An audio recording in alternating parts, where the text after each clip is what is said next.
Nous avons une sphère qui peut copier tout et se transformer en ce qu'elle a copié. Son créateur l'a libérée dans cette terre et l'a observée. Au début, elle a copié une pierre et est restée là, immobile. Peu à peu, la mousse a poussé sur la pierre, donc elle a aussi copié la mousse. Puis la neige a commencé à tomber. Un loup blessé s'est effondré juste à côté de la pierre. Elle a copié le loup et a gagné sa première conscience. Il a commencé à tituber et a également copié la blessure, ce qui lui a fait ressentir l'inconfort de la douleur pour la première fois. Mais il s'est rapidement rétabli et a continué à marcher. Il a continué à marcher sans aucun but. Après un certain temps, il est revenu chez l'ancien propriétaire de ce loup. Le propriétaire était très heureux de son retour. En entrant dans la maison, il a tout vu de nouveau et ce sentiment chaleureux lui a donné envie de rester ici pour toujours. Il a ensuite été nourri par le propriétaire et est allé dormir. La nourriture ici était maintenant très limitée. Il ne pouvait donc pas faire les difficiles avec tout ce qui était délicieux. Après avoir mangé, le propriétaire est allé dormir. Le matin, il est sorti couper du bois des maisons voisines pour se réchauffer. Les gens qui vivaient ici avec lui sont tous partis il y a 5 ans pour chercher un endroit meilleur et plus complet où vivre. Lui seul est resté ici, seul avec le chien tout ce temps. Il avait voulu partir, mais le chien mordait toujours ses jambes pour le retenir, alors il a dû rester. Les adultes lui avaient dit de rester et de s'occuper des personnes âgées, mais ils sont tous partis. Les carillons devant la maison sonnaient, faisant penser au garçon que tout le monde était revenu. Mais quand il est rentré, la scène de solitude est restée inchangée. Les carillons ont sonné car un poisson avait mordu à l'hameçon, un très gros poisson. Le soir, le garçon a découpé le poisson et pour économiser du bois, il a choisi de le manger cru au lieu de le cuire. Il se souvenait encore des visages de tous ceux qui vivaient ici et il avait vraiment envie de quitter cet endroit. Le lendemain, il a résolument emballé ses affaires et est parti à la recherche d'un meilleur endroit. Après avoir parcouru une certaine distance, tous deux ont découvert une pierre avec une flèche pointant vers l'avant. Cela doit être un message laissé par tout le monde. Tous deux ont poursuivi leur voyage et ont monté le camp la nuit pour se reposer. Le matin, ils ont continué et ont trouvé une autre pierre guide.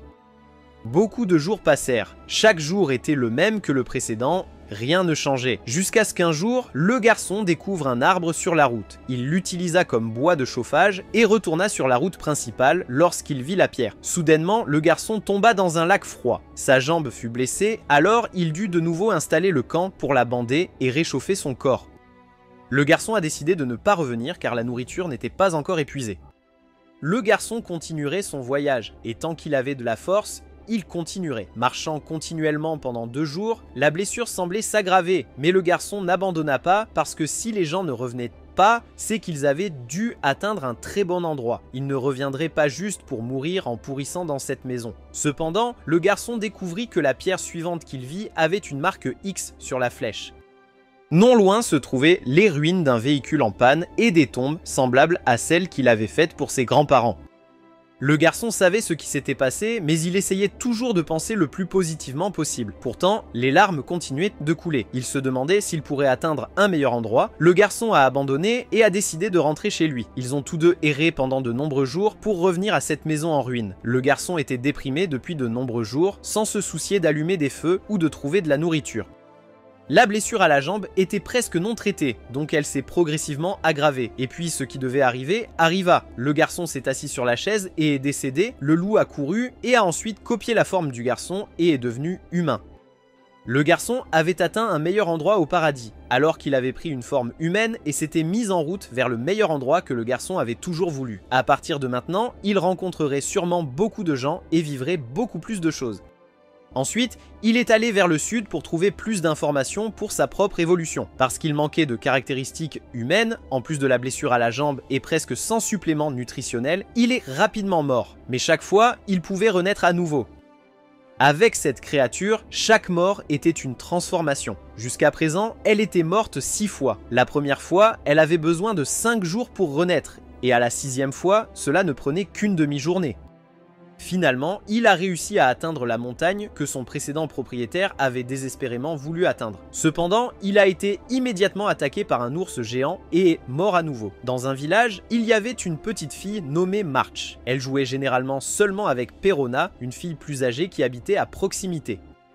Au milieu de son jeu, Marsh a été appelée à la maison par ses parents. La petite Marsh voulait vraiment devenir adulte car il ne restait plus que 3 enfants dans le village et 2 d'entre eux étaient dans cette maison même. Sa mère croyait qu'elle ne serait considérée comme adulte que lorsqu'elle pourrait dormir sans mouiller le lit. Le lendemain matin, Perona s'entraînait encore au tir à l'arc comme d'habitude, mais sa compétence était plutôt médiocre.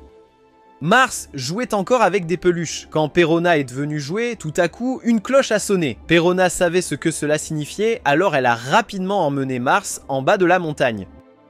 Mais en chemin, ils ont été arrêtés par Ayas, le chef du conseil de la garde du village. Il s'est avéré que la cloche précédente était un ordre de rassemblement. Marsh a été ramené au village et l'ancien du village, accompagné de Ayaz, a rassemblé tout le monde et a annoncé qu'ils avaient été choisis par le dieu qui apporte prospérité et paix et qu'ils devraient en choisir une fille pure à offrir au dieu. Le doyen du village a examiné les 3 enfants du village et a ensuite choisi la petite March. Tout le monde l'a félicité d'avoir été choisi. Ses parents ont souri devant les autres, mais quand ils sont rentrés chez eux, ils n'ont pu que pleurer et s'excuser auprès d'elle. Ayas est venu et a révélé que la fille avait été choisie comme sacrifice pour le dieu. Le jour de la cérémonie, elle participerait à un festin pour dire au revoir à sa famille, puis serait emmenée sur la montagne en sacrifice pour que le dieu puisse manger. 1 an plus tard, il reviendrait pour récupérer les restes que la famille pourrait enterrer. Marsh a refusé obstinément car elle ne voulait pas mourir, mais voulait devenir adulte. Marsh n'acceptait pas que seule elle devait mourir, mais elle n'avait pas le choix. Dans les jours suivants, Marsh a été constamment surveillée par Ayas. Si elle s'enfuyait, sa petite sœur serait choisie à la place. Le jour où elle a été emmenée, Marsh a dû dire adieu à ses parents pour partir. En montant la montagne, Ayaz a dit que lorsque Marsh passerait dans l'autre monde, elle serait libre de devenir adulte comme elle le souhaitait. Soudain, une flèche a volé vers Ayaz et Marsh a saisi l'occasion pour s'échapper. Quelqu'un s'était précipité pour percuter Ayaz puis s'était enfui. En courant, Marsh a trébuché et est tombé dans un petit étang à proximité. Là, Marsh a rencontré par accident cette créature immortelle. Lorsque 2 soldats sont venus et ont assisté à sa renaissance, ils ont fui terrifiés, pensant que c'était un monstre. Elle s'est ensuite détournée et la petite Marsh a essayé de poser des questions, mais n'a obtenu aucune réponse, alors elle l'a suivie. La personne qui avait attaqué Ayas était en fait Perona. Elle avait prévu d'utiliser un squelette pour simuler la mort de Marsh, mais Ayaz a décidé de laisser Perona là parce qu'elle serait certainement punie. Les 2 soldats sont revenus et ont dit à Ayas qu'il devrait en trouver un autre enfant parce que Marsh était avec un monstre. La petite Marsh a maintenant remarqué qu'il ne pouvait pas parler. Tous 2 avaient faim quand ils ont vu un arbre plein de fruits, alors Marsh a grimpé pour en cueillir. Quand elle lui en a donné, il a soudainement jeté le fruit par terre et s'est penché pour manger comme un loup comme avant. La petite fille a essayé de lui apprendre à dire « Merci », mais cela n'a eu aucun effet. La petite Marsh a cueilli des fruits et il a tout mangé sans rien lui laisser, la faisant pleurer et grimper à l'arbre pour cueillir et manger elle-même. Mais quand elle l'a vu debout en bas la regardant, elle a jeté des fruits pour qu'il puisse manger. Le sentiment de s'en occuper comme un enfant rendait la fille très intéressée. Quand il s'est fatigué de manger, il est allé derrière un arbre cassé pour dormir. Cette nuit-là, Marsh a rêvé de retourner au village après s'être échappé, seulement pour voir les 2 enfants restants être sacrifiés, puis Perona et les villageois se détourner d'elle. Mars s'est réveillée inquiète de ce qui s'était passé dans son rêve, alors elle a activement cherché à revenir. Mais quand il s'est réveillé et n'a pas vu Mars, il a suivi la fille. Elle a lancé des fruits pour le faire aller dans une autre direction, mais il a continué à suivre Mars encore et encore, la faisant se sentir de plus en plus comme sa mère. Plus tard, Marsh lui a appris à tenir la nourriture, mais elle l'a laissé toujours tomber par terre et manger comme un chien. Marsh la voyait comme un enfant, alors elle a décidé de l'appeler Fushi, ce qui signifie immortel. Les 2 soldats gardaient maintenant Perona en attendant le retour de Ayas. Cependant, Perona a profité de leur manque de concentration pour sortir un couteau caché dans sa chaussure afin de couper les cordes. À proximité, l'ours qui avait tué Fushi auparavant s'approchait. Juste au moment où Perona coupait les cordes, le grand ours est apparu avec son énorme corps. Les flèches n'étaient rien pour lui et il a simplement tué un soldat d'une morsure. Un soldat s'est enfui et l'ours a ensuite pris pour cible Perona. Elle a réussi à couper les cordes à temps et a couru, mais l'ours l'a poussée jusqu'au bord d'une falaise et l'a fait tomber. Pendant ce temps, Ayaz avait trouvé Marsh marchant avec Fushi. Perona a été heureusement sauvé par des branches d'arbres et est tombé dans l'étang où Marsh avait trouvé Fushi. Marsh disait maintenant au revoir à Fushi pour retourner avec Ayas, mais en voyant Marsh partir, Fushi semblait évoluer. Il a progressivement appris l'aspect le plus important d'être humain, les émotions.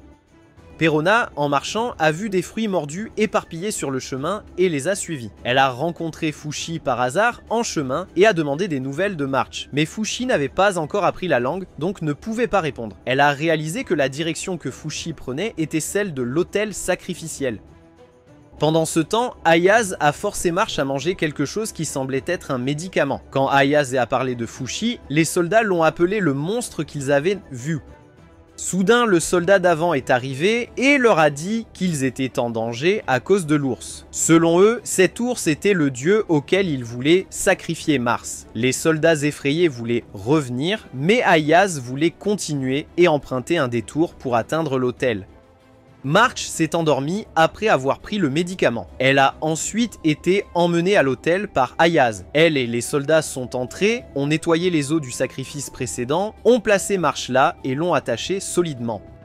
Elle a alors entendu des bruits forts approcher, c'était ce grand ours. Il a foncé et à ce moment-là, Perona est aussi entré en courant. Ayaz a ignoré cela, pensant que Perona serait juste une autre proie pour l'ours. Perona a essayé d'utiliser son couteau pour couper les cordes, mais son couteau n'était pas assez tranchant. Puis l'ours s'est approché et l'a balayé d'un coup de patte. À cet instant, Fushi est entré, Ayase a ignoré cela et a fermé la porte, mais quand elle a reconnu Fushi, elle et les soldats ont grimpé les murs pour regarder. Ils ont vu Fushi se faire mordre la tête par l'ours, mais il a utilisé ses jambes pour ouvrir les mâchoires de l'ours et s'échapper. Il s'est ensuite transformé en loup et a commencé à attaquer et mordre l'ours. Peu importe comment l'ours attaquait, Fushi pouvait toujours se régénérer. Il a alors mordu le cou de l'ours, lui causant de la douleur, et l'a fait jeter Fushi au loin. Mais Fushi revenait sans cesse, esquivant les attaques de l'ours et grimpant pour mordre son nez. Fushi a mordu fort, causant plus de douleur à l'ours alors qu'il déchirait Fushi. Mais étant immortel, Fushi n'a pas été blessé et lui a alors mordu le nez. L'ours s'est débattu en vain et est ensuite mort. Ce soir-là, March s'est réveillé sans savoir ce qui s'était passé. Ayaz s'est soudainement approché et a utilisé sa lance pour couper les cordes de March, leur donnant à elle et Parona un choix. Soit mourir ici, soit la suivre dans son pays et accepter de quitter leur village derrière. Parona a choisi de la suivre. Alors elle a fait porter l'ours et Fushi par des gens. Ensuite, Fushi est allé voir March et Parona avait toujours peur de Fushi à cause de sa nature dangereuse. Mais il s'est simplement penché pour manger le fruit que March avait laissé tomber et a dit « merci » comme March le lui avait appris auparavant. Il y a des années, Parona avait été choisie comme sacrifice, mais sa sœur aînée l'avait trompée pour qu'elle se cache dans un arbre et mange de la nourriture que sa sœur avait préparée pour survivre. Après une semaine, Parona est retournée au village et a été méprisée par les villageois parce qu'elle avait échappé au sacrifice et avait causé le sacrifice de sa sœur à sa place. Elle a été ostracisée et chassée du village. Dans son désespoir, elle a pris la fuite et a vu ce qui semblait être le pied coupé de sa sœur, ce qui l'a terrifiée. De retour au présent, elle ne savait pas quelle expression sa sœur avait arborée face à la mort. Ils étaient toujours en route vers le pays de Ayaz. Mars était toujours occupé à nourrir Fushi et à lui apprendre à parler. Parona a reconnu la vieille femme qui avait choisi March auparavant, mais elle leur a montré qu'elle était une criminelle. En fait, il y avait deux tribus dans cette terre. Le village de Mars appartenait à la tribu Ninon, tandis que celui de Ayas était de la tribu Janom. Les gens de Janom avaient toujours comploté pour prendre le contrôle des terres des Ninons, mais en apparence, ils faisaient semblant de vouloir aider les gens de Ninon à accomplir leurs rituels. Ils ont utilisé une criminelle comme la vieille femme pour les tromper et interférer avec leurs cérémonies sacrificielles. Petit à petit, le peuple Ninon serait spirituellement envahi par le peuple Janom sans s'en rendre compte. Parona détestait le peuple Ninon car ils étaient prêts à abandonner leur chair et leur sang juste pour suivre leurs soi-disant croyances. Parona était déterminée à mettre fin à cette coutume barbare, mais la vieille femme croyait que c'était impossible parce que le peuple Ninon était aveuglément dévoué à sa foi. Fushi a ensuite uriné dans le chariot, obligeant Ayas à leur permettre de s'arrêter pour prendre un bain. Quand March a descendu Fushi, il s'est soudainement souvenu de l'image de son ancien maître et s'est retransformé en forme humaine. Ce n'est qu'à ce moment-là que March a réalisé que le chien qui les suivait était en réalité Fushi. Parona était également surprise que Marche connaisse cette créature immortelle. Parona se demandait si Fushi pouvait trouver un sens à sa vie sans fin. Le soir, Ayas les avait amenés avec succès au pays des gens de Janom, qui était plus avancé et moderne que le village de March. Ayaz leur a dit qu'ils pouvaient manger ce qu'ils voulaient et qu'elle paierait. Pendant qu'ils s'amusaient, March se souvenait de ses parents et devenait triste. Soudain, ils ont repéré un bureau de poste à proximité. March est entré voulant envoyer une lettre à ses parents, mais quand le propriétaire a appris que ses parents venaient de Ninon, il a semblé hésitant. Ayas a expliqué que les gens de Ninon étaient illettrés, donc même si March écrivait quelque chose, ses parents ne pourraient pas le lire. March a alors fait des empreintes de main avec de l'encre sur le papier, pensant que ses parents comprendraient cela. Cependant, personne ne connaissait l'adresse exacte de ses parents, car il y avait plus de 40 villages à Ninon et il ne savait pas à lequel l'envoyer. Parona décida de garder la lettre et il l'enverrait une fois l'adresse connue. Ils sont ensuite allés dîner où Ayaz a dû leur apprendre à utiliser des baguettes. Alors que Fushi mangeait des brochettes de bonbons, il s'est fait piquer dans la bouche par un bâton et a saigné, mais peu après, il a appris la bonne façon de manger. Soudain, March et Parona sont tombés inconscients. Clairement, Ayas avait un plan en tête. Elle a ensuite emmené Fushi devant ses supérieurs et a rapporté comment elle avait vaincu le dieu ours. Pour tester l'immortalité de Fushi, ils ont amené un prisonnier pour le poignarder. Fushi s'est rapidement rétabli et a créé une pointe qui a transpercé l'épaule de l'homme. Fushi a maintenant appris la douleur et a continué à être torturé et attaqué. Mais quand il a essayé de s'échapper en se transformant en loup, Ayas lui a tiré dessus avec une flèche, le faisant s'effondrer en chemin. Elle a ensuite jeté Fushi avec March pour que la fille puisse le calmer. March a retiré la flèche pour Fushi et a cherché Parona. La fille plus âgée était à l'étage supérieur et a demandé à March de l'attacher à une corde et de la lui envoyer. Elle a également demandé à March d'envoyer certaines des fourrures de Fushi. Fushi a soudainement couru vers un coin de la cellule et a commencé à creuser pour sortir. Tous deux ont vu que l'ours était gardé là et il semblait qu'il n'était pas mort, mais juste épuisé par ses blessures. March a remarqué que son dos était plein de flèches et voulait le soigner. Soudain, Ayas est revenue, disant qu'elle n'avait trouvé personne prêt à surveiller l'ours. En trouvant Mars, elle a assigné la jeune fille pour surveiller l'ours, en raisonnant que même si l'ours la mangeait, cela n'aurait pas d'importance. Dans les jours suivants, March veillait sur l'ours tout en s'occupant de Fushi, tandis que Parona à l'étage planifiait leur évasion. Elle aiderait la vieille femme à s'échapper et ensemble, elles maîtriseraient les gardes pour sortir March de là.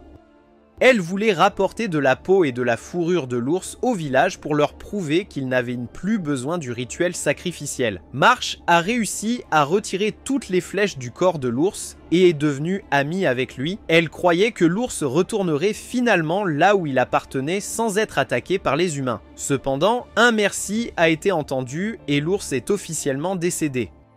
Parona était au courant de cela et a décidé qu'elle devait agir bientôt. Cette nuit-là, elle est sortie pour obtenir des preuves de l'ours avant que son corps ne soit emporté le lendemain. En grimpant, elle a glissé, mais s'était préparée en attachant une corde à l'avance. Cependant, la corde s'est cassée, la forçant à se balancer rapidement vers un entrepôt à proximité.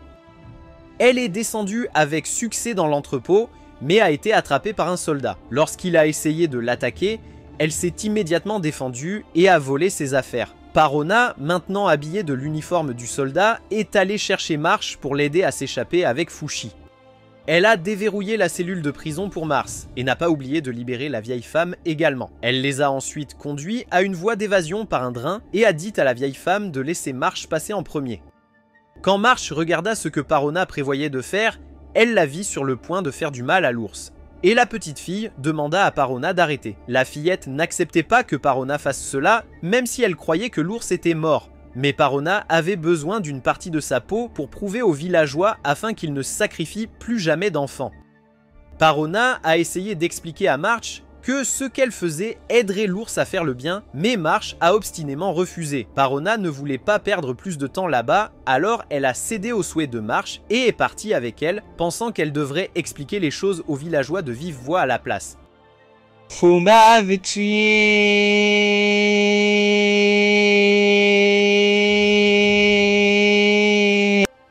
La route devenait plus chaoteuse. Alors la vieille femme voulait changer de chauffeur. Le chariot a commencé à prendre feu dans un coin, obligeant Parona à l'éteindre. Soudain, ils ont été attaqués, et Parona avait de l'équipement prêt pour bloquer les flèches. Elle a riposté avec son arc, mais en vain. Et Ayase a proposé de les laisser vivre s'ils remettaient Fushi. Bien sûr, Marche a refusé, alors des soldats ont sauté sur le chariot. Parona a dû se battre et a donné un coup de pied à l'un d'eux pour le faire tomber du chariot. Pendant ce temps, Marche, voulant aider, a sauté pour bloquer une flèche destinée à Parona. À ce moment-là, Fushi fut envahi par les émotions, il sauta et se transforma en ours, frappant Ayase. Fushi se déchaîna ensuite à travers la ville.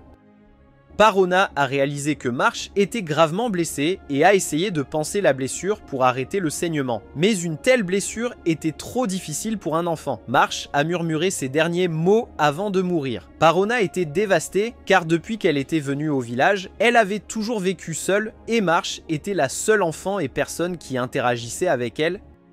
La petite fille se considérait toujours elle-même et Parona comme les parents des poupées, mais maintenant, Marche devait laisser Parona pour être leur mère à la place. La vieille femme ne pouvait que continuer à conduire, mais Parona a embrassé Marche et a sauté du chariot. Elle est allée voir Fushi qui s'est transformé à nouveau en forme humaine pour voir. Parona s'est approchée de Ayase avec une arme dans l'intention de s'occuper d'elle.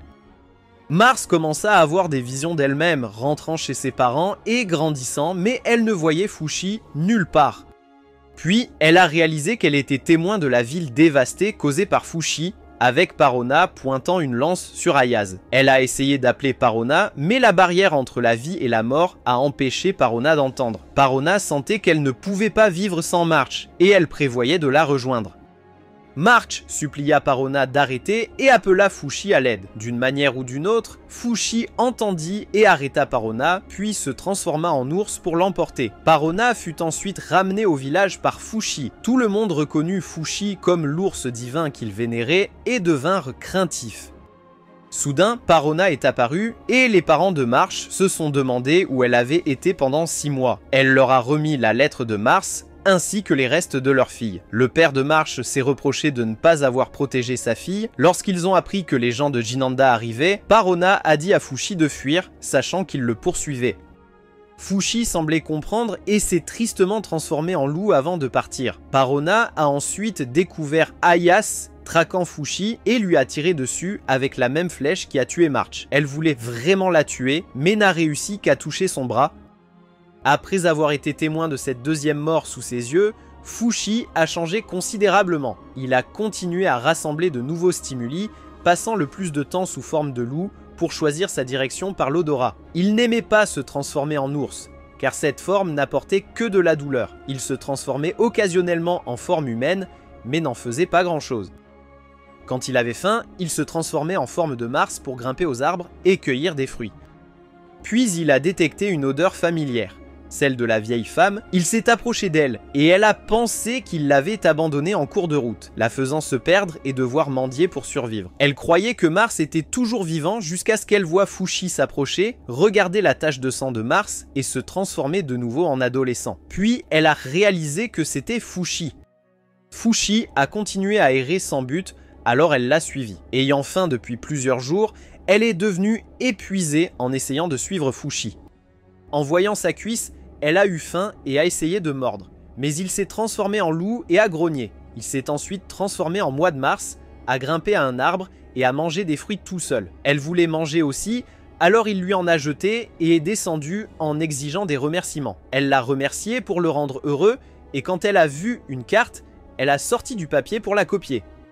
Fushi semblait intéressé par l'écriture, alors elle lui a appris à écrire et voulait qu'il la suive pour qu'elle puisse lui enseigner l'écriture et la vie humaine. La vieille femme, qui s'appelait Pyorun, a appris à Fushi comment écrire les noms des personnes qu'il avait rencontrées. Elle lui a appris à nommer les choses autour d'eux, à boire de l'eau comme un humain, à manger comme un humain, et à dire « délicieux » après avoir mangé au lieu de simplement « merci ». Les deux ont voyagé et appris ensemble jusqu'à ce qu'ils atteignent un village de pêcheurs côtiers. Fushi savait maintenant comment poser des questions et se souvenait des mots qu'il avait appris. Il parlait de plus en plus clairement, racontant à Pyorun son désir de grandir comme Marche l'avait souhaité. Avant de la rencontrer, il avait toujours voyagé seul jusqu'à ce que quelqu'un le nourrisse. Bien qu'il ne connaisse pas leur nom, il se souvenait clairement d'eux et utilisait maintenant leur forme pour vivre. Ce soir-là, Piorun réalisa qu'ils avaient atteint sa patrie, un pays souvent en guerre avec Jananda. Elle prévoyait de passer la nuit avant de rendre visite à une connaissance. Pendant qu'elle dormait, Fushi fut soudainement attaqué par une créature surnaturelle qui perça son corps. Il se transforma de nouveau en loup et vit la créature se transformer en la forme d'un garçon adolescent. Soudain, le temps s'est arrêté et une entité spirituelle a informé Fushi que cette forme était la sienne et avait été volée par la créature. En bref, c'était l'ennemi de Fushi et il devait combattre pour récupérer cette forme. Fushi a été attaqué et l'entité a expliqué que cette créature avait un noyau et existait pour voler les formes de transformation de Fushi. La forme de loup a été percée et volée, forçant Fushi à passer à la forme d'ours pour se battre. Bien que l'ours soit grand, il a réussi à attraper le loup et à essayer de l'écraser, mais il a poignardé la main de Fushi et a tenté de prendre aussi la forme d'ours. Fushi a agi aussi rapidement que possible et a exposé le noyau de la créature, mais elle avait déjà pris la forme d'un ours, forçant Fushi à utiliser la forme de marche pour s'échapper. Il a grimpé à un arbre et a sauté à l'endroit du noyau de la créature, essayant de le retirer. La créature a utilisé des branches d'arbres pour éloigner Fushi, mais cela a en fait aidé à extraire son noyau, ce qui a provoqué son arrêt et son dessèchement. Toutes les formes furent retournées à Fushi. Quand il se demandait quelle était cette entité, l'être se révéla comme le créateur de Fushi, qui souhaitait changer le monde. Cependant, des créatures comme celles qu'il venait de combattre étaient envoyées pour arrêter Fushi. Il se reverrait, mais pour l'instant, il valait mieux que Fushi profite de son temps. Piorun ne savait pas ce qui venait de se passer et Fushi ne lui en parla pas.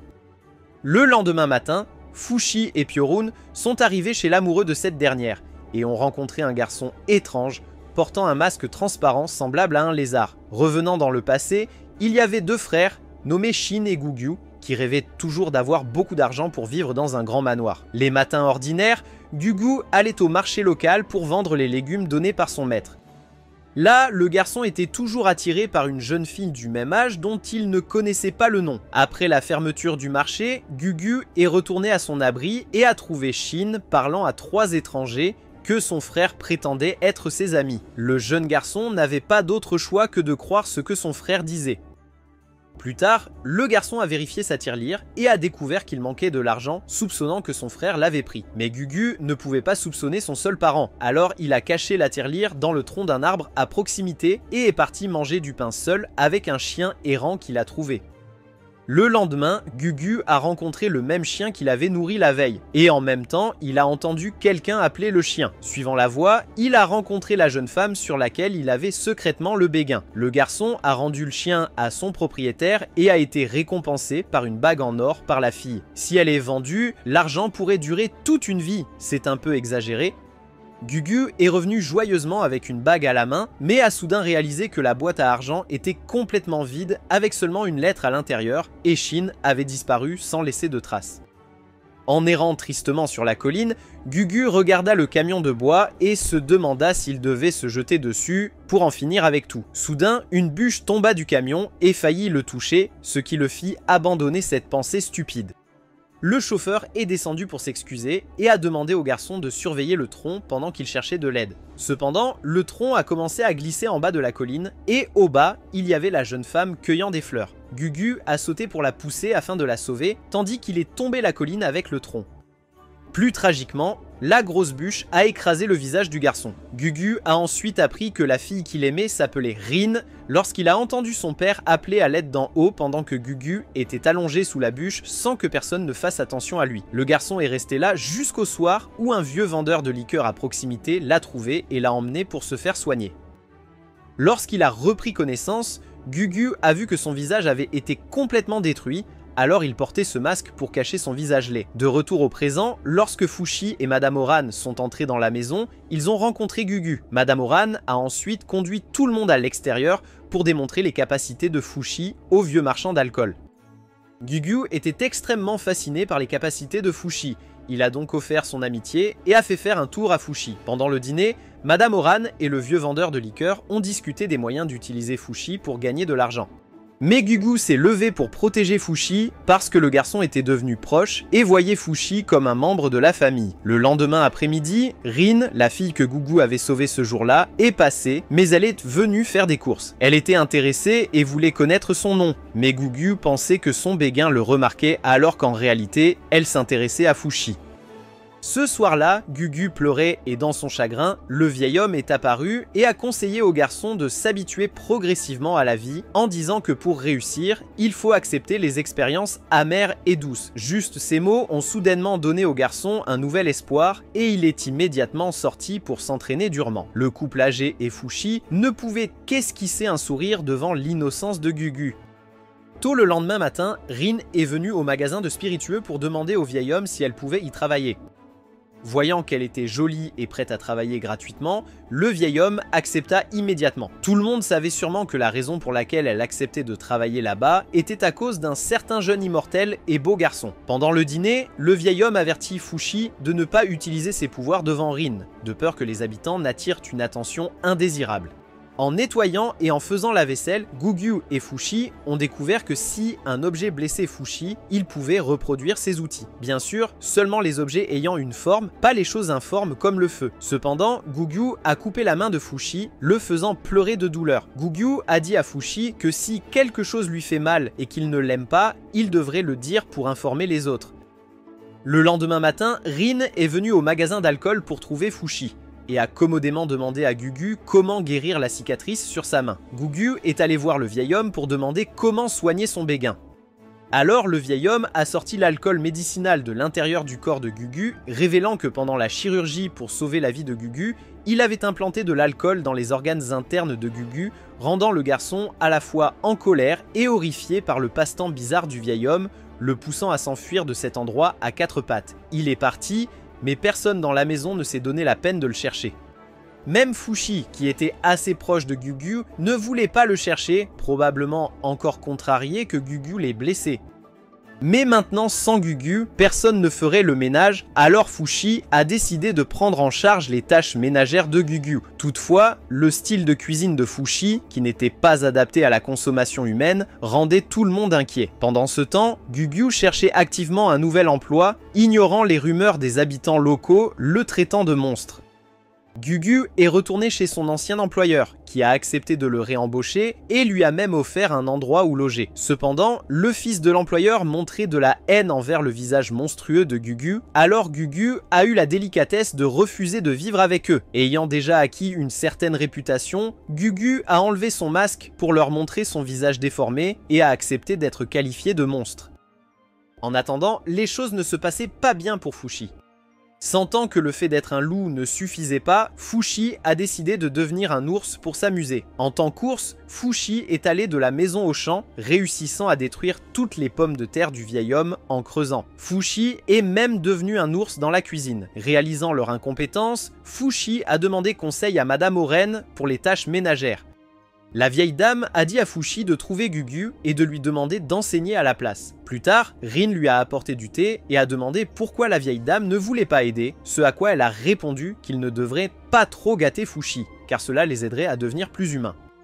La situation de Gugu était vraiment pitoyable à ce moment-là. Après avoir retiré son masque, les villageois environnants se moquaient constamment de lui. Pire encore, le fils de son employeur est venu à sa cabane pour l'insulter, disant au garçon de rester éloigné de son père, car il lui faisait honte. Ne voulant pas causer de problème à ceux qui avaient été gentils avec lui, Gugu est parti. Il a essayé de trouver du travail, mais tous ceux qui voyaient son visage réagissaient avec peur et paroles cruelles. En restant à ses dernières pièces, Gugu se souvint de la bague que Rin lui avait donnée et se rendit chez un prêteur sur gage. Mais au dernier moment, il changea d'avis sur la vente. En se promenant dans les rues, Gugu a rencontré son frère, Shin, qu'il avait abandonné par le passé. Le garçon au grand cœur a donné la bague à Shin et est parti, espérant que son frère pourrait recommencer à zéro. En dormant dans une cabane pour s'abriter de la pluie, Gugu a été soudainement capturé par deux inconnus qui pensaient pouvoir le vendre. À ce moment-là, Fushi est apparu pour le sauver sous forme d'ours, effrayant les ravisseurs. Ainsi, Fushi et Gugyu se sont réconciliés. Ensuite, ils ont utilisé la forme de l'ours pour effrayer les gens autour du village. Quand Fushi a demandé quand il retournerait chez le marchand de vin, le garçon ne voulait pas y retourner, toujours contrarié par ce que le vieil homme avait fait. À cause de plusieurs jours sans manger, Gugyu s'est évanoui et a été ramené à la cabane par Fushi. Fushi a réussi à créer beaucoup de nourriture pour le garçon en stimulant leur subconscient. Plus la stimulation est forte, plus le souvenir est profond, ce qui facilite la reproduction des aliments. Après avoir mangé à leur faim, les deux ont parlé. Gugyu a partagé qu'il habitait autrefois dans une maison luxueuse pleine de nourriture avec ses parents et ses 2 jeunes sœurs, vivant heureux avec sa famille. Mais un jour, à cause du travail, cette famille a déménagé et a laissé Gugyu et Shin derrière. Il s'est avéré que les personnes que Gugyu pensait être sa famille n'étaient que ses employeurs, et seul Shin était là pour l'élever depuis sa naissance. Mais finalement, même Shin l'a quitté.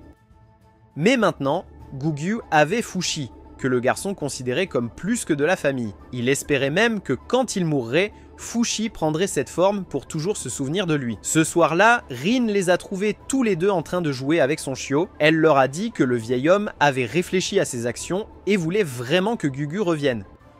Mais après avoir perdu son masque, Gugyu craignait d'être ridiculisé par les villageois et refusait de sortir. Cependant, Fushi a dit que c'était une petite affaire et s'est précipité pour en trouver un pour Gugyu, le laissant seul et embarrassé avec sa bien-aimée. Voyant que Gugyu était trop timide pour dire quoi que ce soit, Rin a commencé à parler d'elle-même.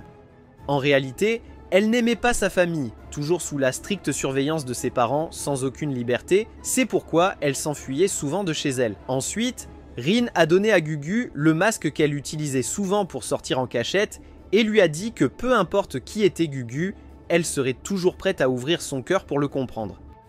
En entendant sa personne préférée dire cela, Gugyu ne pouvait pas rester caché dans la tente pour toujours. Fushi, après avoir cherché longtemps, trouva finalement le masque de Gugyu dans l'étang et en même temps, il rencontra la personne qui l'a créé. Il avertit Fushi de ne pas penser que la paix durerait éternellement, car des ennemis attendaient toujours de l'attaquer. De l'autre côté, après que Gugyu ait libéré Rin du soldat que sa famille avait engagé pour la ramener, ils se sont tous les deux réunis avec Fushi.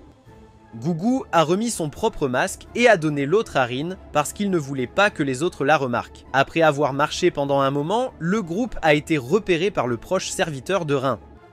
Ayant pris soin de Rin depuis l'enfance, comment le serviteur pouvait-il ne pas la reconnaître même avec le masque? Gugyu ne voulait pas la laisser ramener Rin, alors il lui a pris la main et a couru dans la forêt. Fushi s'est transformé en marche pour distraire le serviteur afin qu'il puisse s'échapper. Comme le créateur l'avait averti, après la bataille précédente, il semblait que Fushi n'avait tiré aucune leçon. Cette fois, l'ennemi mystérieux est revenu et a capturé Fushi. En entendant les cris d'aide du serviteur de Rin, les deux enfants sont revenus pour vérifier et ont vu que l'ennemi avait volé la forme de Mars de Fushi. En affrontant l'ennemi, Gugyu a été attaqué, mais Fushi est intervenu pour bloquer l'attaque. Le monstre a utilisé des cordes pour les attacher tous les deux, forçant Fushi à se transformer en ours pour se libérer, mais le monstre a ensuite jeté Gugyu au loin et a poignardé Fushi, continuant à voler ses capacités de transformation. Gugyu a réussi à se lever, étourdi et vomissant l'alcool de son corps, et la torche à proximité a enflammé l'alcool sur le sol. Gugyu a eu l'idée de cracher du feu pour brûler l'ennemi, mais malheureusement, il avait vomi tout l'alcool de son corps. Le garçon a dit à Fushi de tenir bon pendant qu'il retournait à la maison du vieil homme pour chercher plus d'alcool et revenir aider Fushi. À son arrivée, Gugyu a vu la famille de Rin la forcer à quitter la maison du vieil homme. Gugyu, affecté par l'alcool, titubé ivre, ignorant tout ce qui se passait autour de lui. Il s'est approché et a demandé au vieil homme de le remplir d'alcool pour qu'il puisse aller sauver Fushi. Ensuite, le garçon ivre a défendu sa bien-aimée devant ses parents et a déclaré avec audace qu'il était l'homme qui aimait Rin le plus, puis il est parti pour retourner au combat. La créature hostile s'était déjà transformée en ours, mais avec son corps plein d'alcool, Gugyu a rapidement craché une flamme massive qui a incinéré l'ennemi. En suivant la lumière émanant de l'ennemi vaincu, Gugyu a vu la véritable forme de Fushi. Fushi était redevenu une pierre après avoir perdu toutes ses transformations, mais grâce à l'aide de Gugyu, il a réussi à récupérer toutes les formes qu'il avait perdues. Ils sont revenus à l'aube, et comme la famille de Rin était là, Gugu a fait étalage de ses talents culinaires en préparant un grand festin pour tout le monde. Dehors, le créateur a parlé avec Fushi, révélant que les créatures qui l'ont attaqué étaient des Nokirs dont l'existence était destinée à détruire ce monde. Il a demandé à Fushi de partir pour se renforcer, car quand les Nokirs perdent, ils tirent toujours des leçons de leur défaite, et quand ils reviendraient, Fushi perdrait toutes ses formes et ses souvenirs, ne devenant rien d'autre qu'une pierre comme avant. Fushi désobéissait obstinément au créateur, parce qu'il avait encore Gugu, croyant que Gugu se battrait à ses côtés. Mais il semblait que le créateur connaissait déjà le destin de Fushi, alors il n'en dit pas plus avant de partir. De nombreuses années passèrent, et Gugu était devenu un jeune homme fort grâce à un entraînement assidu. Grâce à l'apprentissage de Gugu, Fushi savait maintenant très bien cuisiner. Il était devenu plus grand et parlait plus couramment qu'avant. L'anniversaire de Rin approchait et elle a invité Fushi et Gugu à y assister. Fushi ne s'était pas transformé une seule fois au cours des 4 dernières années. Il avait grandi naturellement et la raison pour laquelle il ne se transformait pas était d'abord parce que, heureusement, les Nokirs n'avaient pas attaqué et ensuite parce que Fushi voulait essayer de vivre sans se transformer comme le groupe de Gugu. Cela l'a amené à avoir moins de stimuli et d'expérience, et l'expérience qu'il a acquise pendant cette période était principalement sur la vie normale. En étudiant la couture, Rin a demandé quel était le plat préféré de Gugu. Fushi a révélé que c'était l'écrevisse. Alors Rin a prévu d'en préparer pour la fête. Elle ne savait pas ce que Gugu aimait d'autre, mais Fushi pensait que Gugu aimerait tout si cela venait de Rin. Rin a révélé que ses parents allaient bientôt la forcer à épouser quelqu'un qu'elle n'avait jamais rencontré. Elle a expliqué à Fushi ce que signifie le mariage et croyait que l'on devrait seulement épouser quelqu'un qu'on aime. Fushi a remarqué que la personne qu'elle semblait aimer était Gugu, car il semblait aussi l'aimer. Fushi a ensuite donné à l'ancien homme une serviette de sueur qu'il avait fabriquée. Pendant ce temps, dehors, Gugu a accidentellement rencontré son frère Shin. Shin ne comprenait pas pourquoi Gugu portait un masque, mais a mentionné qu'il l'avait cherché tout ce temps et était content de voir que son frère allait bien. Gugu a demandé avec colère pourquoi Shin était là. Lady Oran, ayant entendu parler de l'arrivée du frère de Gugu, est sortie pour voir. Shin voulait s'excuser auprès de Gugu pour avoir été ensorcelé dans le passé, mais Gugu croyait que c'était la vraie nature de Shin. Il l'avait abandonné et était parti. Shin ne pouvait pas nier cela, mais voulait toujours rendre la bague à Gugu, qu'il a rejetée en la renversant. Shin avait recherché Gugu pendant 4 ans. Il avait travaillé et gagné un revenu stable en possédant un magasin d'outils agricoles. Bien que son rêve de construire un manoir était encore lointain, il voulait l'accomplir avec Gugu. Cependant, Gugu a refusé, expliquant que depuis qu'il avait été abandonné, il avait souffert mais avait surmonté cela. Les personnes autour de lui maintenant étaient des trésors les plus précieux. Un vieil homme excentrique mais génial qui était son bienfaiteur. La sage et intéressante Dame Oran, le dourin et Fushi qu'il chérissait comme un frère. Il a dit à Shin de ne plus essayer de l'éloigner de cette famille. Shin devait accepter les souhaits de son frère et laisser Gugu continuer à travailler. Il a dit à Gugu de demander son aide si nécessaire car c'était la seule chose qu'il pouvait faire pour son frère. Shin a ensuite rencontré tout le monde et a essayé de rendre la bague. Le vieil homme l'a prise et quand Rin l'a vue, elle s'est souvenue que c'était la bague que son père avait faite pour elle. Elle l'avait donnée à la personne qui avait aidé à retrouver son chien perdu qui s'est avéré être Gugu qu'elle aimait bien. Elle a ensuite pris la bague pour trouver Gugu et l'a trouvé en train de dormir. Elle a essayé de mettre la bague à son doigt, mais sa main était trop grande, ce qui l'a réveillée en sursaut. Rin voulait que Gugu lui avoue ses sentiments, car il avait déjà déclaré devant ses parents qu'elle était celle qu'il aimait le plus. Gugu ne se souvenait pas de cela car il était ivre à l'époque, ce qui l'a rendu contrarié et poussé à partir, exigeant qu'il assiste à sa fête d'anniversaire. Le vieil homme a expliqué que c'était l'effet de l'alcool qui faisait ressortir les vrais sentiments et pensait que Gugu avait des ennuis, mais était heureux pour lui. Le vieil homme a ensuite donné à Gugu un nouveau masque, spécialement conçu pour l'aider à combattre les monstres. Ce masque était équipé d'un système d'allumage intégré lui permettant de cracher du feu sans avoir besoin d'une torche. Gugu s'est ensuite habillé pour assister à la fête d'anniversaire de Rin. Alors que le vieil homme regardait Gugu et Fushi partir, il s'est ému. Bien que Gugu ne parte que pour une journée, ce qui l'a touché, c'est de voir à quel point Gugu avait mûri. Il regrettait de ne pas pouvoir être témoin de toute la croissance de Gugu avant de mourir. Gugu voulait acheter un cadeau pour Rin et se souvenait du type de fleurs qu'elle avait admiré auparavant. alors il en a acheté une. Quand ils sont arrivés chez Rin, ils sont entrés et Gugu s'est servi de la nourriture sans façon, ce qui a fait jaser les gens, bien qu'il ne s'en souciait pas beaucoup. Rin est sorti pour les saluer tous les deux et Gugu a exhibé son nouveau masque. Quand Gugu a essayé d'évoquer l'incident précédent, Rin a timidement évité le sujet. Elle a accepté les légumes de Fushi et Gugu a présenté sa fleur, mais cela lui a accidentellement rappelé un accident passé. Gugu se sentait gêné de ne pas le savoir, mais Rin l'a accepté et est entré. Sa mère voulait le jeter, mais Rin voulait le garder car il venait de Gugu.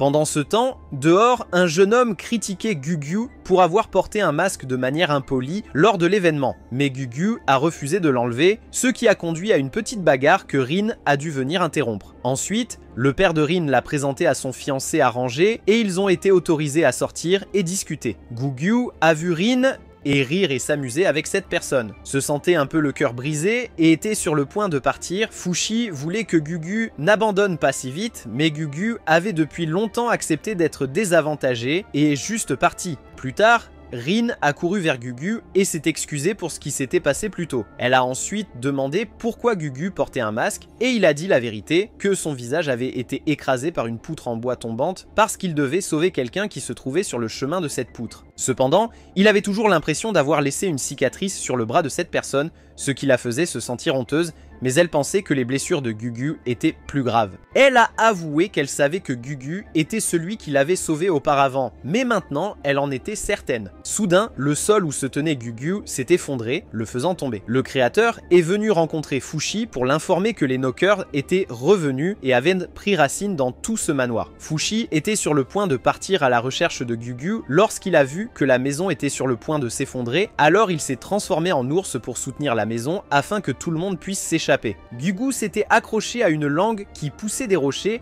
et a été tiré par quelqu'un au-dessus. Il est entré pour trouver Fushi et a vu que Fushi tenait toujours le plafond parce que les parents de Rin n'étaient pas encore sortis. Il a dû les sortir tous les deux et est retourné chercher Fushi. Rin ne voulait pas que Gugu entre en danger, mais il considérait que la fraternité était plus importante que les filles. Quand Gugu est entré, il a vu que Fushi avait repris sa forme d'il y a 4 ans. Un monstre ours en pierre est apparu pour attaquer. Gugu a craché du feu, mais celui-ci était fait de pierre, donc il n'a pas été affecté par le feu. L'ours a frappé une fois, provoquant la division du sol en deux et les faisant tomber vers un tas de pieux en dessous. Fushi a transformé ses membres en flèches pour les planter dans la face de pierre et grimper. Mais ses tentacules rapprochèrent le sol, alors Fushi s'est transformé en marche pour grimper et a ensuite tiré Gugu aussi. Gugu savait que cette couche de pierre recouvrait la chair à l'intérieur comme ses tentacules, alors ils ont grimpé ensemble pour trouver un point faible. Gugu a trouvé un trou et a demandé des flèches à Fushi pour agrandir le trou. Quand Gugu a vu l'intérieur exposé, il a immédiatement soufflé du feu dedans, le faisant se briser en morceaux, mais le cœur n'était toujours pas détruit. Il s'est collé au mur et a transféré son cœur dans le mur. Fushi a sorti son couteau pour attaquer, mais il n'était pas assez rapide. Fushi et Gugu avaient l'espoir de la victoire lorsque soudain Fushi a été étranglé à mort et la forme de marche a été volée. Juste au moment où Gugu allait être frappé, Rin s'est précipité pour le sauver. Alors que les deux tentaient de fuir, l'ours a attaqué et a provoqué l'effondrement complet du manoir. Fushi s'était levé à ce moment-là, mais il ressentit soudain une douleur qui ne venait pas de lui-même. Fushi savait que quelque chose de grave était en train de se passer. Gugu et Rin étaient maintenant sous les ruines. Gugu savait qu'ils ne pourraient pas tenir beaucoup plus longtemps. Ils se sont promis qu'ils iraient cueillir des fleurs ensemble quand ils s'échapperaient d'ici. Rin a ensuite retiré le masque de Gugu et a vu du sang couler. Elle a embrassé Gugu tout à coup et à ce moment-là, Fushi a réalisé qu'il avait acquis une nouvelle forme de transformation qui était Gugu. Il ne pouvait pas accepter qu'une autre personne proche de lui soit partie. Il a nié que Gugu était mort, mais a quand même utilisé la forme de Gugu pour se battre. Il a continuellement craché du feu jusqu'à ce que le monstre le projette dans la mer. Il l'a poursuivi, mais le changement soudain de température l'a fait éclater et le noyau s'est échappé. Le créateur lui a dit qu'il était parti à l'ouest et qu'il pouvait encore le rattraper s'il se mettait à sa poursuite maintenant. Mais il a choisi de rester et de s'occuper des affaires ici d'abord avant de partir à sa poursuite. Ensuite, il a vu qu'ils avaient réussi à sauver Rin, mais Gugu était vraiment décédé. Shin est venu chercher le corps de son frère à la maison, et Gugu a maintenant vu les images qu'il voulait le plus voir de toutes les personnes importantes pour lui. Mais quand il a vu la réalité qu'il était mort, Gugu n'a pu que serrer tout le monde dans ses bras une dernière fois. Dans les jours qui ont suivi, Fushi a décidé de partir pour éviter d'attirer plus d'ennemis. Shin reprendrait les tâches de Gugu ici, tandis que Rin, qui venait de se réveiller, courait chercher Gugu. Elle ne savait pas ce qui s'était passé, alors elle a couru chez le marchand de vin. À ce moment-là, Gugu avait partagé ses derniers mots avec Fushi. Soudain, Rin est venu le chercher, le forçant à se transformer en Gugu pour la tromper. Il lui a dit que Fushi était celui qui était mort et l'a emmené voir la tombe. Le couple âgé a compris et a joué le jeu pour tromper Rin. Elle voulait aller cueillir des fleurs avec Gugu, mais il a dit qu'il était occupé maintenant et qu'il la rencontrerait plus tard, lui disant de garder la bague. Dans les jours qui ont suivi, Rin a continué d'attendre Fushi dans ce champ de fleurs et a dit à son père qu'elle ne se marierait plus car elle avait quelqu'un qu'elle aimait et sûrement que cette personne voyageait maintenant avec Fushi. Oui, elle savait tout, mais se mentait à elle-même pour éviter de souffrir. Fushi voyageait depuis 4 jours et appela maintenant le créateur. Il demanda ce qu'il devait faire maintenant, mais le créateur voulait seulement qu'il devienne plus fort pour récupérer ce qui avait été volé, car il avait perdu toutes les images de Mars. Il avait besoin de Fushi parce qu'il était la seule existence spéciale dans ce monde, et les Knockers avaient aussi besoin de lui. Mais Fushi pensait que s'il devenait quelque chose de sans esprit, les Knockers n'auraient plus besoin de lui. Quand il s'est transformé en fruit, le créateur l'a changé en humain en disant que même en tant que fruit, les Knockers viendraient toujours jouer avec lui. S'il persistait, il serait transformé en sphère et ne pourrait plus jamais redevenir humain. Le créateur ne s'en soucierait pas, mais il était sûr que Fushi le ferait. Fushi lui a dit de se battre s'il le voulait, mais le créateur a dit qu'il disparaîtrait un jour et que la mission de protéger le monde incomberait à Fushi, alors il devait l'entraîner par tous les moyens possible. Lorsque Fushi a essayé de le défier, le créateur l'a transformé en loup et lui a dit que s'il ne voulait plus souffrir, il devait devenir plus fort. Plus tard, Fushi a senti une odeur familière et a couru pour trouver Uran. Elle avait décidé de le suivre puisque Shin et Rin aidaient le vendeur de vin. Rin avait compris ce qui lui était arrivé. C'est pourquoi elle avait laissé Uran partir si facilement. Uran savait qu'elle ne vivrait plus très longtemps et voulait l'aider avec ses dernières forces. Quand il a refusé, elle ne l'a pas accepté. Il ne voulait pas voir quelqu'un d'autre mourir et l'a supplié de rentrer chez elle, mais elle l'a frappé avec son bâton, disant que c'était sa vie et qu'il n'avait pas le droit de contrôler ce qu'elle voulait faire. Les deux ont fini par voyager ensemble, mais ne s'étaient pas réconciliés et ne se parlaient toujours pas. Elle lui proposait sans cesse de la nourriture, mais il continuait de refuser. Ils ont ensuite atteint un village et Uran est entré pour manger, mais Fushi s'inquiétait que les Knockers les trouvent, alors il ne voulait pas rester longtemps. Il a ensuite demandé au créateur où se trouvaient les Knockers et a appris qu'ils étaient toujours sous terre et n'étaient pas remontés à la surface. Dans sa forme essentielle, le créateur ne pouvait pas les sentir, mais quand il devenait grand, il pouvait les percevoir clairement. Quand Uran se demanda à qui il parlait, il lui parla du créateur. Il savait que seul lui pouvait désormais la protéger et il semblait que le créateur l'avait intentionnellement laissé le suivre pour lui donner une raison de devenir plus fort. Le lendemain matin, Uran voulait des fruits et a dit à Fushi de grimper et d'en cueillir. Quand il ne pouvait plus grimper, elle lui a dit de se transformer en Mars, mais il avait perdu la forme de Mars et n'avait plus que des images fugitives, incapable de se transformer en elle à nouveau. Le créateur a expliqué qu'une fois perdu, il ne pouvait se transformer à nouveau en cette forme que s'il la récupérait. En entendant parler de son état, Uran s'inquiétait de perdre sous la forme de Gugu et de perdre ses souvenirs aussi, ce qui serait comme mourir à nouveau, et les souvenirs de tout le monde sur Fushi disparaîtraient comme s'ils étaient morts eux aussi. Déterminé à ne pas laisser cela se produire, le lendemain, il a étudié ses capacités plus attentivement. Il pouvait se transformer en tout ce qu'il touchait, mais les êtres conscients étaient différents. Il ne pouvait se transformer en eux qu'après leur mort. Avec des créatures comme les crabes, quand Uran les cuisinait, il ressentait une douleur picotante comme le crabe, et bien qu'il puisse se transformer en crabe, ce en quoi il se transformait ne pouvait pas avoir de vie. Uran a demandé comment il avait gagné avant, et après qu'il ait expliqué, Elle lui a dit que c'était dû à des changements soudains de température et le lui a décrit.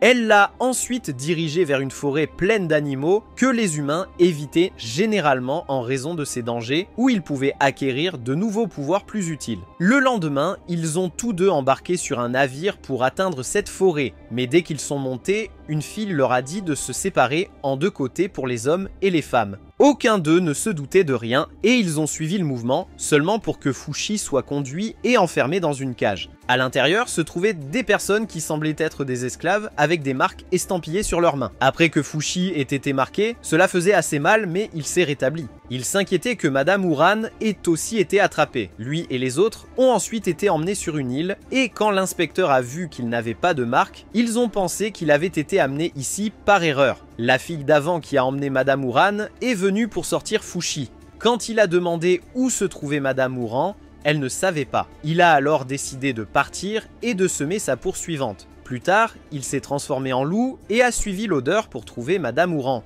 Il pouvait sentir son parfum de l'autre côté du mur, alors il a essayé de trouver un moyen de grimper, mais creuser le sol n'a pas fonctionné et grimper nécessitait de planter des flèches une par une. Cependant, en grimpant, il a été renversé par le vent et s'est fendu la tête. La fille d'avant et son groupe l'ont trouvé et ont découvert ses capacités de régénération, alors ils ont promis de garder cela secret.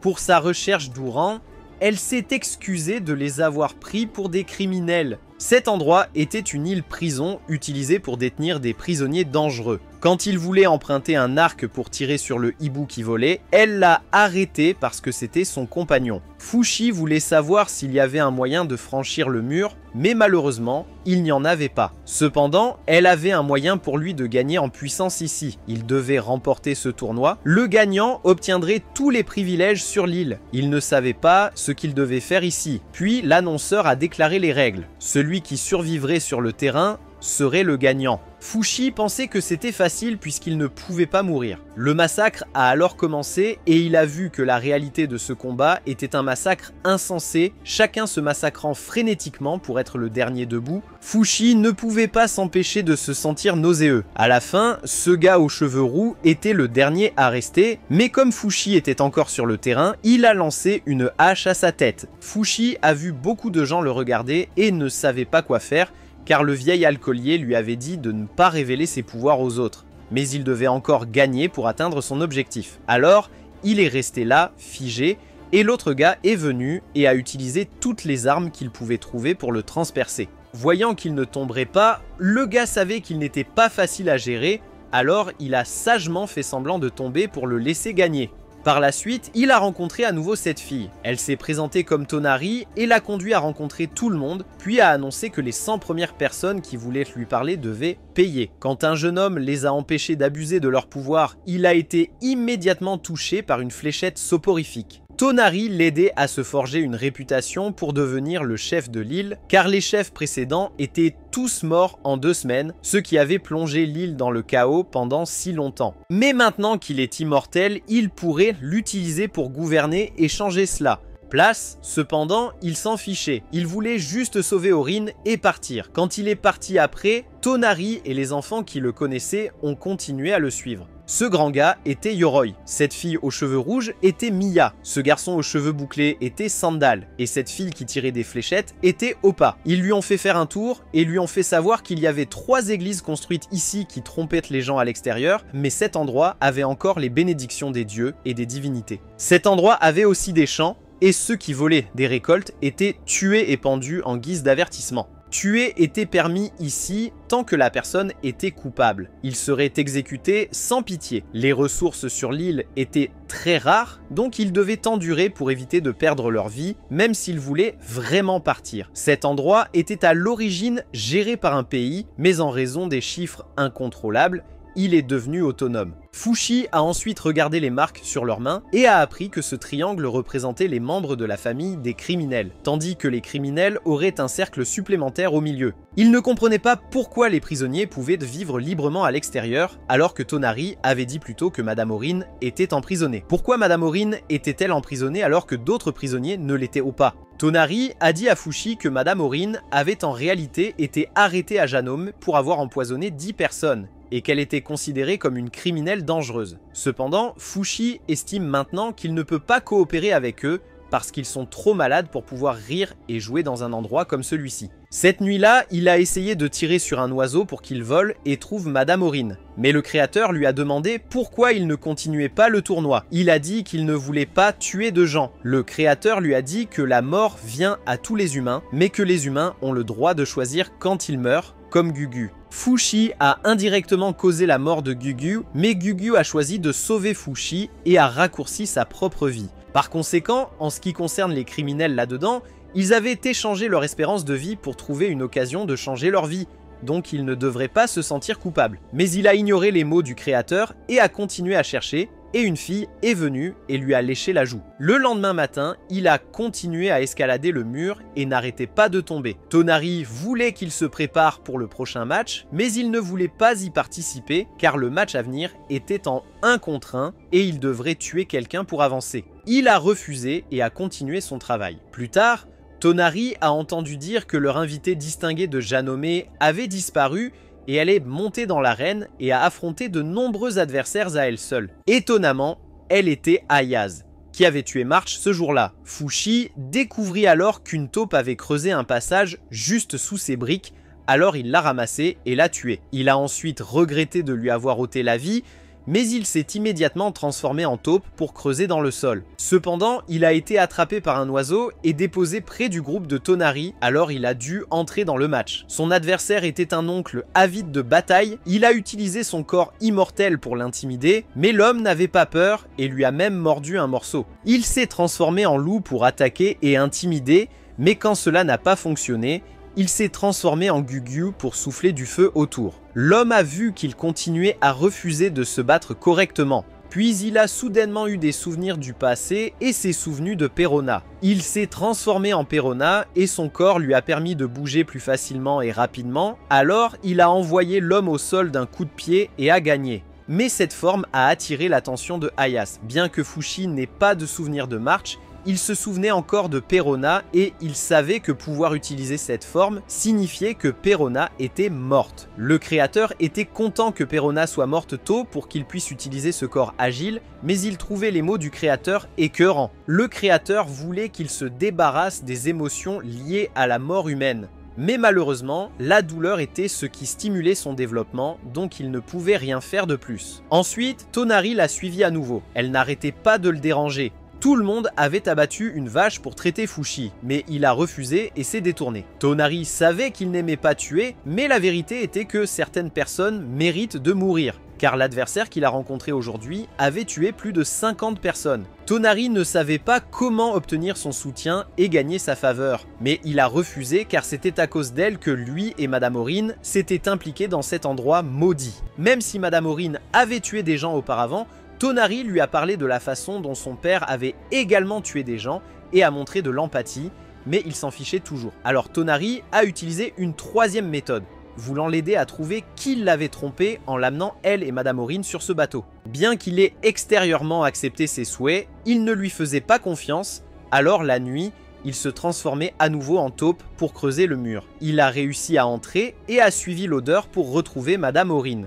Il a essayé de grimper, mais il est tombé. Elle a entendu le bruit et lui a répondu. Elle savait que puisque qu'il utilisait la forme de Perona, Perona devait s'être sacrifié pour protéger quelqu'un. Il voulait l'aider à s'échapper d'ici, mais elle voulait qu'il parte seul car elle était une criminelle et c'était ici qu'elle appartenait. Il insistait toujours pour la sauver, alors elle lui a demandé comment il prévoyait de la secourir puisque la porte de la cellule était verrouillée de l'extérieur. Et même s'il pouvait entrer par ce trou, comment comptait-il la faire sortir? Sachant qu'il ne pouvait pas la sauver maintenant, il est parti quand il a entendu Tonari dire qu'elle avait des informations utiles pour lui. Il est retourné dehors et a demandé des informations, mais elle a dit qu'elle lui dirait après qu'il ait gagné le match de demain. Il a dû se conformer. Avant d'entrer dans l'arène, Tonari lui a dit de viser la tête et de mettre les adversaires KO au lieu de les tuer. Il est ensuite entré dans l'arène et s'est transformé en Perona pour combattre, mais son adversaire était un artiste martial qui protégeait toujours sa tête. Lorsque l'adversaire a attrapé son coup, il s'est transformé en taupe pour creuser sous terre et attaquer par derrière afin de le faire tomber avec un coup de pied. Mais l'adversaire s'est relevé, et quand le public a vu qu'il allait épargner quelqu'un encore une fois, ils ont tiré des flèches pour terminer l'adversaire eux-mêmes. Il a protégé l'homme, mais il a tout de même été touché par une flèche et a été emporté. Bien que très mécontent des gens ici, il a dû l'accepter. Dehors, il a rencontré le frère de l'artiste martial qui était encore en vie. L'homme avait un frère cadet, ce qui était sa raison de se battre. Il a révélé que leur mère avait été amenée ici, mais est morte, donc maintenant son frère cadet est sa seule motivation pour se battre. Fushi a décidé qu'après avoir gagné, il aiderait les deux frères à quitter cet endroit. Il se souvint alors de l'accord et exigea que Tonari révèle l'information. Elle esquiva la question et le trompa à nouveau. Alors il commença à la mépriser ouvertement. Le frère cadet demanda à Fushi de faire du feu, alors il se transforma en Gugu pour aider. Soudain, d'autres sont venus se plaindre de Fushi, disant que les combattants avaient misé leur vie, tandis qu'ils continuaient à épargner des gens, ce qui les déshonorait. Ils affirmaient qu'un immortel comme lui ne comprendrait pas la valeur de la vie humaine.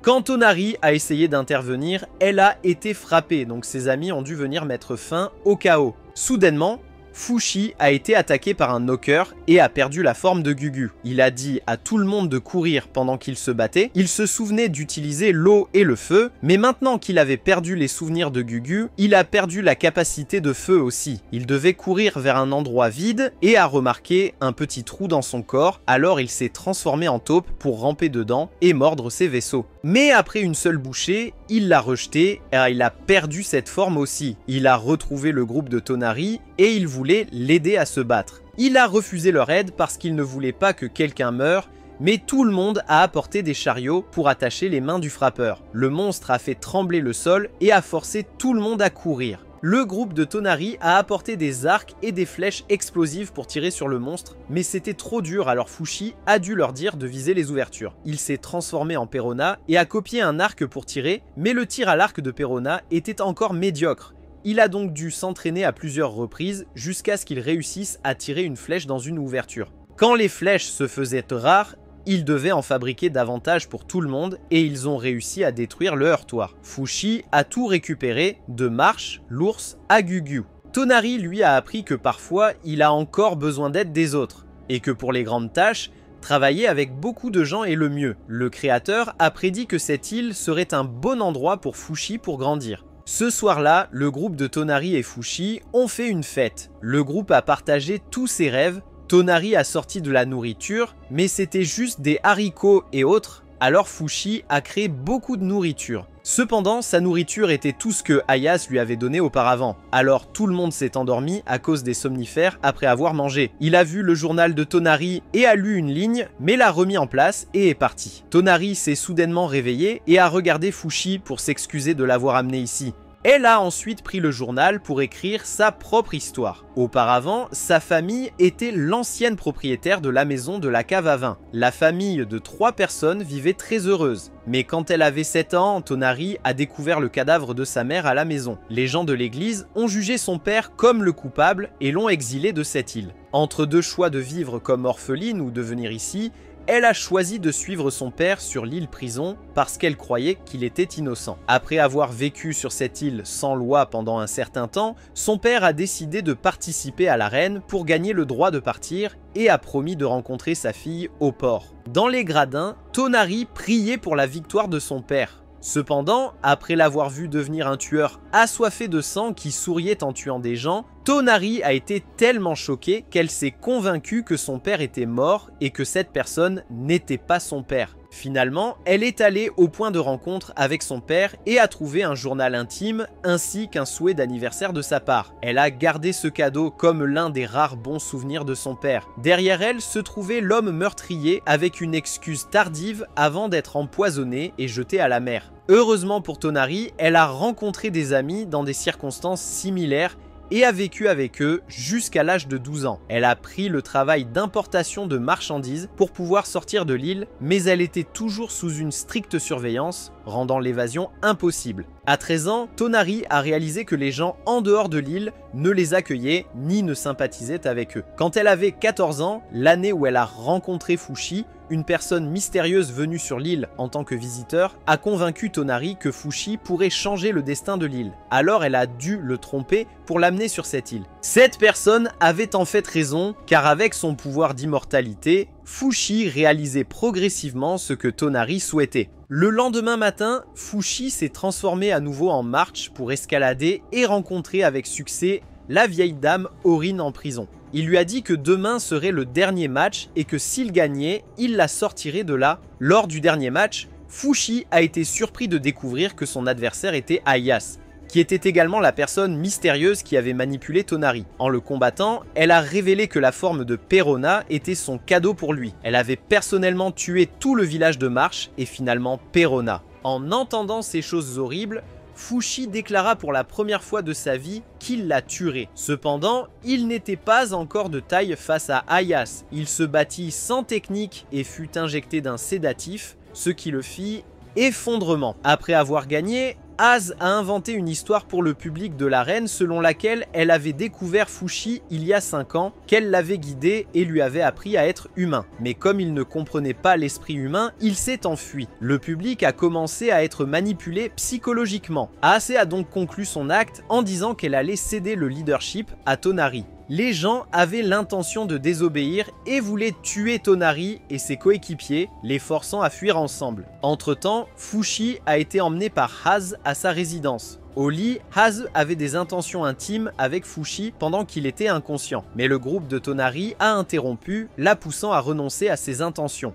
Plan: lorsque le groupe de Tonari est entré dans la pièce, ils n'ont pas pu trouver Fushi. As les a informés qu'elle l'avait fait emmener dans une pièce profondément sous terre où personne ne pourrait le contacter. Le capitaine est apparu et a demandé ce qu'il comptait en faire. Tonari, utilisant sa position de leader, a exigé le retour de Fushi et a dit qu'il copierait le navire du capitaine pour qu'il puisse ne partir. Mais évidemment, As et le capitaine n'étaient pas d'accord pour laisser cela se produire. Ensuite, il a attrapé Oppa et a exigé que le groupe de Tonari s'excuse auprès de l'invité et parte. La situation est devenue tendue lorsque aucun membre du groupe de Tonari ne voulait se soumettre. Mais soudain, Fushi est apparu derrière As avec une épée sur son cou. Il n'avait pas été complètement inconscient plus tôt, et la personne que les soldats avaient emmenée n'était qu'un cadavre dont il s'était séparé, tandis qu'il s'était transformé en rat et s'était échappé, puis était soudainement apparu comme il le faisait maintenant. Il a exigé que Az laisse partir tout le groupe de Tonari, et il accepterait n'importe quelle condition qu'elle voudrait. Az a accepté.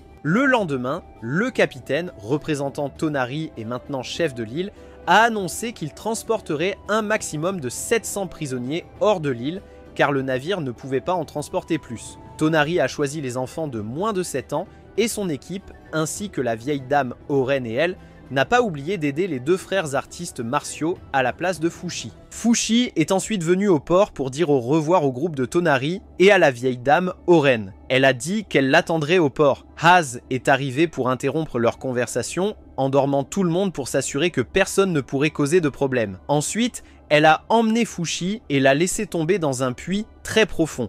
Tonari se réveilla ensuite pour se retrouver emprisonné sur le navire du capitaine. Plus tard, elle rencontra le chef aîné et lui demanda de la détacher. Elle lui demanda ensuite de préparer un bateau pour qu'elle puisse retourner et sauver Fushi. Le hibou l'a également suivi, et bien que les soldats de As les aient découverts en cours de route, le capitaine n'a pas hésité à les aider pour Tonari. Il devait apprendre à ses gens de ne pas agir imprudemment sur son navire. Ainsi, Tonari a décidé de continuer sa propre histoire, et elle voulait que Fushi fasse partie de son histoire à l'avenir. Tonari est ensuite allé à la prison de Fushi et a abaissé une corde pour que Fushi puisse se transformer en taupe et grimper. Mais, à sa grande surprise, Fushi se tenait déjà derrière elle car le trou ne représentait aucun défi pour lui. Cette nuit-là, une tempête est arrivée les empêchant de partir, alors ils ont dû passer la nuit dans une grotte à proximité. Le lendemain matin, quand Az est venu vérifier Fushi, elle a découvert qu'il s'était échappé. Soudain, un soldat est arrivé en courant pour signaler que la ville était en danger. Pendant ce temps, alors que Fushi et Tonari se préparaient à partir, le créateur est apparu et l'a informé que les Nokir Nokir attaquer la ville. Il a décidé d'aider les résidents, mais Tonari s'est opposé, disant que toutes les personnes dignes d'être sauvées avaient déjà été évacuées par elle, donc Fushi ne devrait pas se risquer pour elle. Cependant, Fushi est quand même parti parce que le créateur a dit que s'ils abandonnaient la ville,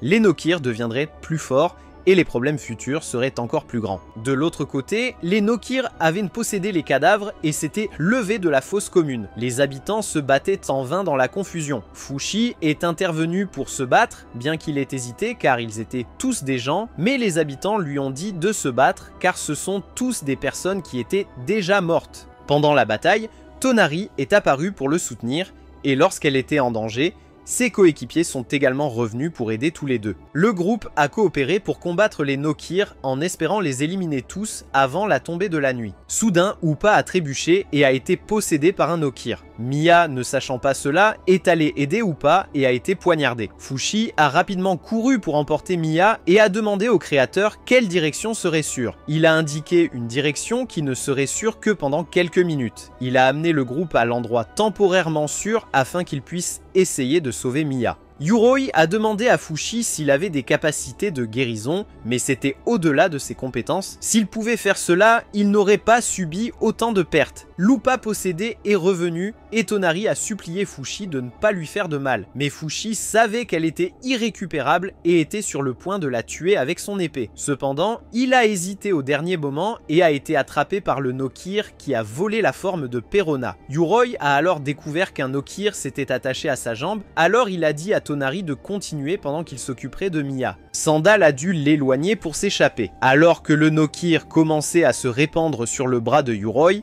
il n'hésita pas à dégainer son épée et à couper son propre bras. Il cria à Fushi de se transformer en taupe, puis le lança pour que le hibou de Tonari l'attrape et s'envole loin de la zone. Yoroi fut ensuite possédé par le Nokir. Yoroi a ensuite retrouvé ses deux amis dans l'autre monde. Revenant à As, elle observait la situation d'en haut quand soudain un Nokir proche a envahi son bras. Elle a immédiatement retiré la créature horrible de son bras, puis a changé sa cible vers Tonari et Sandal qui s'enfuyaient en bas. Cependant, Fushi, sous sa forme d'ours, l'a attaqué avant que cette femme folle ne puisse faire quelque chose de stupide. Il l'a ignoré lorsqu'il a vu Tonari et Sandal en danger et s'est transformé en gougou pour cracher du feu, balayant ainsi tous les Nokir restants. Le créateur est apparu et a révélé qu'il ne restait que 3 Nokir sur l'île. Tragiquement, ces 3 étaient les amis de Tonari. Trop ému en voyant cette scène, Fushi ne savait pas quoi faire, mais avant de recevoir une réponse,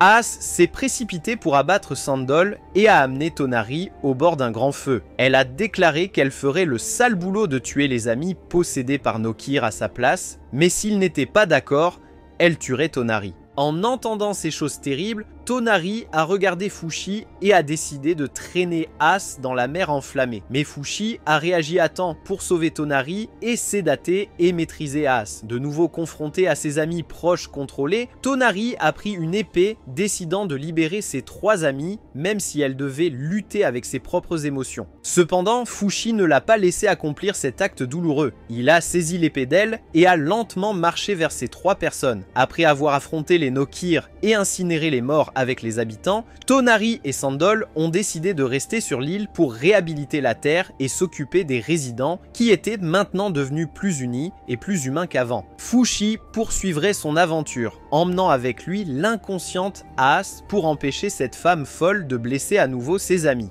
Il a dit au revoir aux 2 amis, puis est parti en bateau. Après un certain temps, As s'est réveillé sur le bateau et a vu Fushi attendre. Il lui a demandé quel était son but ultime en le poursuivant. Elle a révélé que son seul désir était d'être à ses côtés, expliquant qu'elle avait tué Mars et Parona parce qu'ils essayaient de lui enlever son Fushi. Elle a aussi avoué qu'elle aimait Fushi depuis qu'elle l'avait vu combattre l'ours. Elle savait qu'il n'avait jamais connu l'amour auparavant, alors elle lui a dit de passer une nuit avec elle pour comprendre. Mais s'il n'aimait pas, il pourrait la tuer et utiliser sa forme pour se battre. Cependant, il s'est levé et a créé un autre bateau pour voyager séparément. Il a déclaré directement qu'il la détestait, et même si elle mourait, il s'en ficherait, alors elle ne devrait plus jamais l'approcher. Fushi est ensuite parti tandis que As continuait de crier jusqu'à ce qu'un Nokir grimpe sur son bateau et l'emporte. En route pour rencontrer Piorun, Fushi a demandé des indications au créateur qu'il a informé que le hibou de Tonari s'était déjà chargé de cette tâche. Fushi se souvenait que dans ses premiers jours sur l'île, il voulait juste partir dès que possible. Mais maintenant, il se sentait nostalgique de l'île et de tous ceux qui s'y trouvaient, car sans ces expériences, Fushi ne serait pas devenu celui qu'il est aujourd'hui. Quand il est arrivé sur le continent, il a trouvé Piorun qui l'attendait toujours dans un restaurant près du port. En se souvenant du passé où des êtres chers sont morts à cause des Nokirs, Fushi a eu peur de l'impliquer et a décidé de partir. Mais inquiet qu'elle n'ait pas d'argent pour payer, il est revenu pour découvrir que le propriétaire ne lui avait pas fait payer et lui avait même offert un hébergement. Le lendemain matin, Fushi se souvint soudainement qu'il était parti sans rien dire et s'inquiéta qu'elle l'attende peut-être pour toujours. Alors, il est revenu et a prévu de lui écrire une lettre. Il a continué à essayer, mais n'a rien écrit de satisfaisant. Il a choisi d'observer la vieille dame pendant un moment. Après quelques jours d'observation, Fushi a réalisé qu'elle pouvait bien vivre sans lui. Le créateur est apparu et lui a dit que Piorun n'avait plus beaucoup de temps à vivre. Alors, il voulait que Fushi reste et prenne soin d'elle. Après réflexion, Fushi a décidé de se transformer en Miya pour lui offrir une couverture en cadeau d'adieu. Cependant, elle l'a découvert et l'a gardé là. Piorun était très content de revoir Fushi. Il a essayé de se détourner, mais dans leur cœur,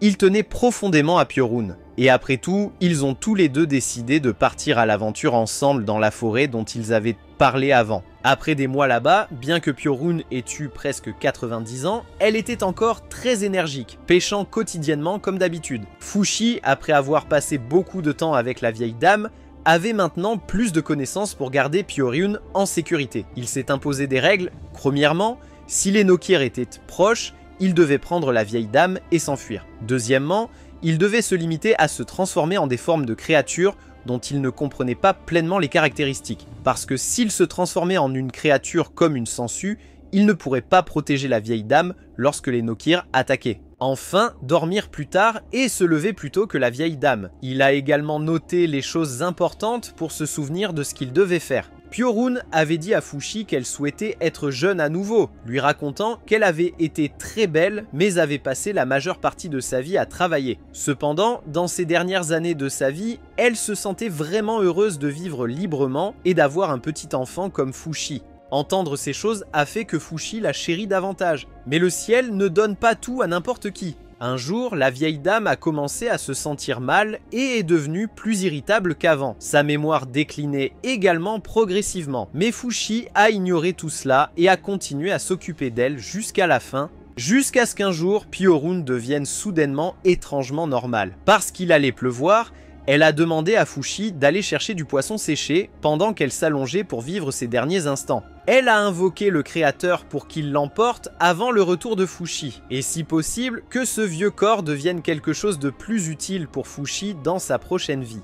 Il est apparu dans les derniers instants et a accepté le souhait de Piorun. Dans l'autre monde, elle a vu son moi plus jeune, et fidèle à ses mots, elle était en effet belle. Le créateur a préservé ses meilleures qualités dans une sphère semblable à la forme originale de Fushi. Puis elle a disparu et Fushi a de nouveau été témoin du départ d'un être cher. Le ciel s'assombrit et commença à pleuvoir comme ses larmes de chagrin. Après avoir incinéré la grand-mère, qui était aussi sa proche amie, Fushi trouva ses derniers messages laissés sur le papier. Piorun voulait qu'il vive pour ses rêves, tout comme elle avait vécu une vie sans regret. Le temps passa et le créateur n'avait rien de nouveau à dire sur Fushi. Fushi avait maintenant atteint la quarantaine, riant de manière maniaque après avoir tué un Nokir. Et cela marqua la fin de la première partie du film.